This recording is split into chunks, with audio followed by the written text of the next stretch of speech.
Hello everyone, আসসালামু আলাইকুম। Welcome back to my page Laili রান্নাঘরে। আমার রান্নাঘরে আপনাদের সবাইকে সুস্বাগত জানাচ্ছি। আমি আজকে রান্না করব চিংড়ি মাছ দিয়ে এই যে লোভনীয় পুঁই শাক।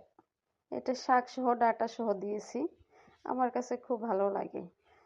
যদিও আমার যা খাই ইদানিং তাতেই অ্যালার্জি হয়, কি করব, এজন্য সব কিছু খাই, কিছুই বাদ দিই না। বলতে পারেন যা খাই সেটাতেই আমার অ্যালার্জি, খুব বেশি অ্যালার্জির সমস্যা হয়ে গেছে ইদানিং। যা খাচ্ছি সেটাতেই অ্যালার্জি হচ্ছে, এজন্য কোনো কিছুই বাদ দিচ্ছি না। মনে যা চাবে তাই খাবো এখন থেকে ভাবছি। আমি কিন্তু এই যে দেখুন, সবগুলো ভালোভাবে কষিয়ে এর মধ্যে বেশ অনেকটা পরিমাণে পানি দিয়েছি।